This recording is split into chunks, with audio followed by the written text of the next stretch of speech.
حضرت محدث ابن جوزی نے لکھا ہے کہ حضرت حبیب اجمی ایک بزرگ تھے، ان کے پاس ایک شخص اکثر آتا تھا، بڑا مالدار تھا، ایک ہی بیٹی تھی، وہ بھی ٹانگوں سے معذور تھی۔ تو آپ اکثر اس کو کہتے کہ تو توبہ کر، اللہ کی بارگاہ میں رجوع کر۔ ایک وقت ایسا آتا ہے کہ پھر انسان کا جب کوئی اپنا نہیں رہتا پھر اسے مصلی یاد آتا ہے، لیکن اگر مصلی کی عادت بچپن سے پڑ جائے نا تو پھر ذرا آسان ہوتا ہے اللہ سے دل لگانا۔ وہ اکثر آپ اس کو کہتے کہ ٹھیک ہو جائے کہ تو بیٹی ہے، وہ بھی بیچاری معذور ہے، تو کہاں دولت لے جائے گی۔ آج کرتا ہوں، ہم تاریخیں دیتے رہتے ہیں نا اللہ تعالیٰ کو معاذ اللہ کہ رمضان سے میں نے نیک ہو جانا ہے، عمرہ کر کے آؤں گا تو پھر میں پکا نمازی ہوں۔ خدا کے بندو، کس نے تجھے بتایا کہ رمضان تک تو زندہ رہے گا؟ کس نے خبر کی کہ عمرہ کرنے تک تو بچے گا؟ حضرت حبیب اجمی اس کو کہتے تو کہتا بڑی جلدی ٹھیک ہو جاؤں گا۔ ایک دن سویرے سویرے توبہ کرنے آ گیا۔ آپ نے فرمایا کیا ہوا؟ تو کہنے لگا حضرت جی کل 15 سال کا نوجوان ملا ہے اور مجھے توبہ کرا گیا۔ مزہ ہی اس عمر میں اللہ اللہ کرنے کا، نبی کریم سے محبت بھی کرنی ہو تو یہی عمر ہے۔ عشق لگا سی کھیڈاں کھیڈ دی تے پھر مینوں کھیڈاں بھول گئیاں، کجل پایا سی میں یار دے ویکھنے نوں، پھر او دی یاد وچ روندیاں ڈل گئیاں۔ حیدر شاہ اس گلی کدے نہ رلدی، پر ہن تے رل گئیاں۔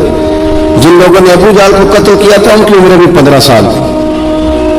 ہم تو بڑے نہیں نہ ہوتے ساری زندگی، نہ ہمیں کو بڑا ہونے دیتا ہے، ہم بڑے نہیں ہوتے، یہ تو عمر ہے کچھ کر گزرنے۔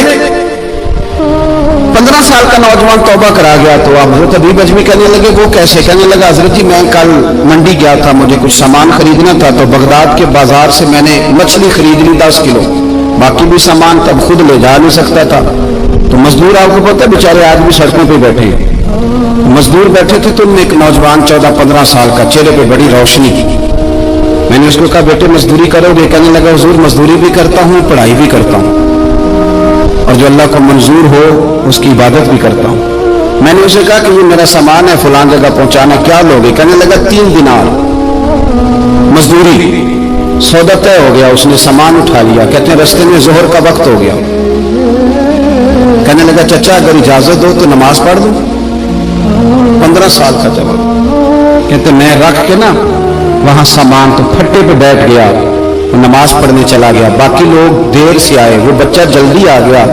میں نے کہا بیٹے آپ جلدی آ گئے؟ کہنے لگے نفل چھوڑ دیے، آپ یہی نہ سمجھ لیں کہ کام چور ہے، میں بعد میں پڑھ لوں گا۔ کہتے ہیں وہ دوپہر کا وقت، رمضان بھی نہیں تھا، میں اس بچے کو نوجوان گھر لے گیا اور میں نے اپنی بیوی سے کہا کہ بڑا نیک ہے، نمازی ہے، اور راستے میں یہ بھی ہوا ہے کہ میں نے اسے ایک دفعہ کہا ہے کہ یہ مجھے تھوڑی دیر کے لیے دے دو، گرمی بڑی ہے، تمہیں پسینہ آ رہا ہے، میں اٹھا لیتا ہوں۔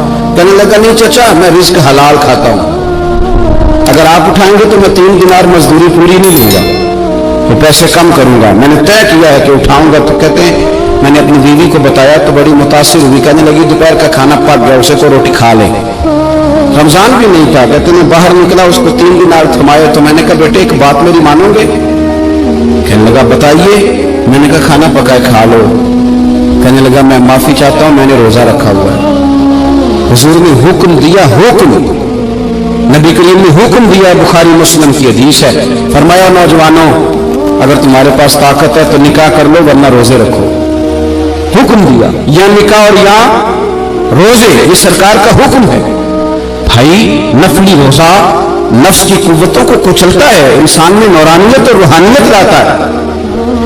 کہتے وہ کہنے لگا میں نے روزہ رکھا ہے، میں اور متاثر ہو گیا۔ میں نے کہا اب کیا کرو گے؟ کہیں اور جانا ہے؟ کہنے لگا نہیں، میں جس دن 3 دینار کما لیتا ہوں پھر میں مزید لالچ نہیں کرتا، باقی وقت میں قرآن مجید پڑھتا رہتا ہوں یا نبی پاک پہ درود شریف پڑھتا رہتا ہوں۔ آپ بتائیں تو میں نے کہا کہ افطار میرے ساتھ کر لو۔ کہتے ہیں میں اسے مسجد چھوڑ آیا اور خود میں لوٹ آیا۔ افطار کے بعد میں اسے لایا، کھانا کھلایا، عشاء پڑھی، اس کا گھر دور تھا، میں نے ڈرائنگ روم کھول دیا، بیٹھک کھول دی، وہیں وہ سو گیا۔